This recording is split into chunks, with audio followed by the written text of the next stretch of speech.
कटिंग पकी नहीं रेडी। अस्सलाम वालेकुम कतुन को दा वक्त हल्का पी के साथ की मौजूद हूँ।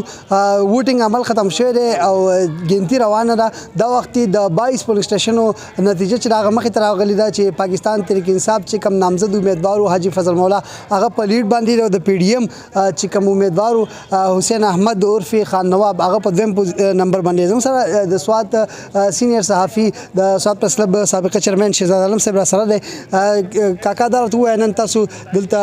मौजूद वही टर्न आउट څنګه او دا وختي نتیجه سره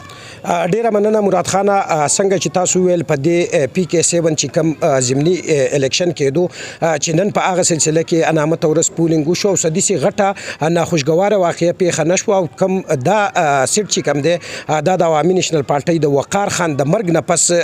خالی شو نن په هغه الیکشن او تاسو کتلی په دې دغه ک تاسو ګورئ عام چې کم انتخابات په دې باندې PTI ډاکټر امجد چې کم دی چې صوبایي وزیر دی هغه الیکشن ګټل او دا غي نه پس بیا ضمني الیکشن بای کم الیکشن کېدو نو هغه د عوامي نېشنل پارټي وقار خان چې کم دی هغه کو خو هغه د مرګ نه پس چې نن بیا په شپږشتم جون باندې په دې باندې ضمني الیکشن کېدو تر دې د چې کم خبرونه د مختلف پولینګ سټیشن راغلي او 20 پولینګ سټیشن دي نو په هغه کې چې کم دی د پاکستان تحریک انصاف فضل مولا خان چې کم دی هغه 3092 وټونه اغستي او د PDM چې کم امیدوار دی هغه 200 وټونه اغستي او په دې ټیم کې اته 900 وټونو په لیډ سره چې کم دی فضل مولا دی که زه تاسو ته لګ ډیټیل وې ما نو د ازاري چې کم یونین کونسل دی په هغه کې د PTI فضل مولا چې کم دی 678 وټه غستې دي او د NP امیدوار 598 وټونه غستې دي په فضل آباد کانجو الته 196 PTI او 131 NP غستې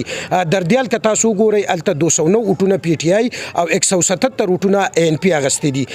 ګرز سکول کالا کله 239 PTI غستې او 215 وټونه چې کم دي هغه NP امیدوار خان نواب غستي د توتانو باندې په سکول باندې 167 ټوټونه PTI غستي او 42 ټوټونه چې کم دي هغه د PDM چې کم امیدوار دی خان نواب هغه غستي د سکه ګودو کته شینو الته 531 PTI او 258 PDM غستي دي کالا کلی 183 او PTI او 104 ټوټونه چې دي NP غستي دي د قلاګي چې کم پولینګ سټیشن دی هغه په ډیر غټ لیډ باندې په 1270 ټوټونه PTI غستي دي فضل مولا او د NP امیدوار چې کم دی هغه 470 وټونه غستې دي چې معنی کې تاسو وګورئ هغه 373 وټونه PTI غستې 192 وټونه NP امیدوار غستې دي غاخي باندې چې کم دالته 475 وټونه PTI غستې دي 82 وټونه د PDM امیدوار غستې دي توتانو باندې چې کم پولینګ سټیشن دی چې هغه د عوامي نېشنل پارټي ګډ غنل کېدو او هغه چې کم دی هغه 1160 وټونه الته د PTI امیدوار فضل مولا غستې دي او د NP امیدوار چې کم دی 639 وټونه غستې په دې ټیم کې په 20 پولینګ سټیشن باندې چې کم دی د PTI فضل مولا چې کم دی هغه ته برتري حاصله ده که تاسو ګورئ تیر سکم سلور کال چې کم دی دلته د عوامي نېشنل پارټي وقار خان امیدوار خو هغه په اپوزیشن کې نو په دې وجه د دې دغه چې کم دی مراد سعید چې وفاقي وزیر وو د هغې سره وزیر اعلی هم وقفه په وقفه د دې حلقې دورې کړي دي او دلته ډیر زیات بېشماره چې کم دی ترقیاتو کارونه کړي نن به تاسو کتلی د ټرن اوټ په حواله سره ټرن اوټ خو ډیر زیات کم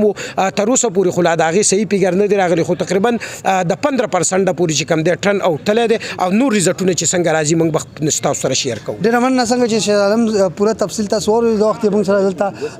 چې د کابل چې کم سینر صحافیان دي دولتمند ناشاد عبدالسلام نور زموږ سره چې کم ملګري صحافیان دي هغه موجود دي دغه شان تازه صورتحال تازه کومه نتیجه چې راځي هغه تاسو سره شیر کوو تر دې مخ خپل قربان مراد علي خان له اجازه وکړئ د الله په امان